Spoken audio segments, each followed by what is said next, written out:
Pelajaran dari Pancasila bagi generasi muda.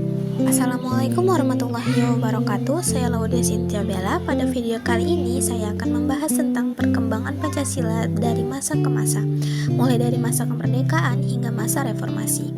Kita juga akan melihat peristiwa penting yang berkaitan dengan penerapan Pancasila, nilai-nilai yang tercermin, serta pelajaran yang bisa kita ambil sebagai generasi muda. Pancasila bukan hanya dasar negara, tetapi juga pandangan hidup bangsa Indonesia. Seiring waktu, nilai-nilainya berkembang dan menyesuaikan dengan dinamika kehidupan berbangsa dan bernegara. Pada masa awal kemerdekaan, Pancasila ditetapkan sebagai dasar negara. Bangsa Indonesia berjuang mempertahankan kemerdekaan dan menjaga persatuan.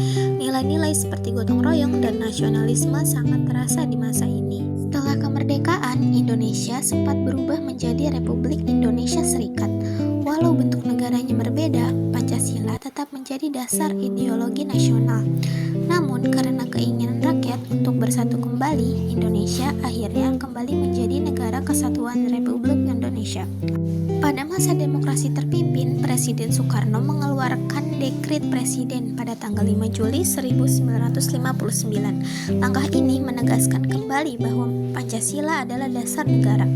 Namun, munculnya ideologi lain membuat penerapan Pancasila mengalami tantangan besar. Pada masa Orde Baru, pemerintah berusaha menjaga kestabilan politik dan pembangunan ekonomi. Pancasila dijadikan asas tunggal dalam kehidupan bernegara.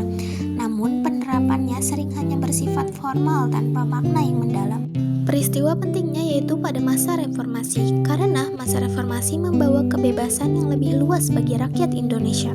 Pancasila kembali dihidupkan, kali ini dalam suasana demokrasi yang lebih terbuka. Namun, muncul tantangan baru seperti intoleransi dan penyebaran hoaks di dunia digital. Kalau dilihat-lihat, perjuangan reformasi ini sebenarnya mencerminkan nilai-nilai Pancasila banget. Masyarakat menuntut keadilan dan hak mereka sebagai warga negara. Ini sesuai dengan sila kedua. Mereka juga ingin mempunyai suara dalam menentukan arah bangsa sesuai dengan sila keempat. Dan tentu saja mereka ingin keadilan sosial biar kesejahteraan tidak cuma dinikmati oleh segelintir orang. Jadi semangat reformasi itu sebenarnya adalah semangat untuk menghidupkan kembali nilai-nilai Pancasila. Dari masa reformasi, kita bisa belajar banyak hal. Pertama, bahwa perubahan bisa terjadi kalau rakyat bersatu dan berani menyuarakan kebenaran. Kedua, kebenaran itu penting, tapi juga harus disertai tanggung jawab. Kita tidak boleh menyalahgunakan kebebasan untuk hal yang merugikan orang lain. Dan yang paling penting, pemerintah harus terbuka, jujur, dan bekerja untuk kesejahteraan rakyatnya. Nah, buat kita generasi muda, nilai-nilai dari masa reformasi masih sangat relevan loh. Kita hidup di zaman digital yang serba cepat, tapi tetap harus pegang nilai-nilai Pancasila. Misalnya, toleransi saat berbeda pendapat, jujur dalam hal kecil sekalipun, dan peduli terhadap orang lain.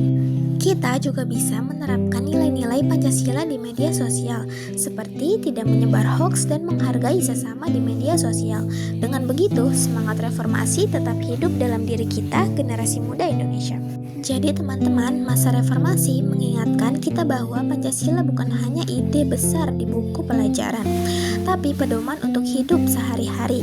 Dengan semangat kejujuran, keadilan, dan kebersamaan, kita bisa melanjutkan perjuangan reformasi lewat tindakan nyata. Mulai dari hal kecil seperti bersikap adil, menghargai teman, dan peduli dengan lingkungan sekitar. Itulah cara kita menjaga semangat reformasi tetap hidup dan membuat Indonesia jadi negara yang lebih baik.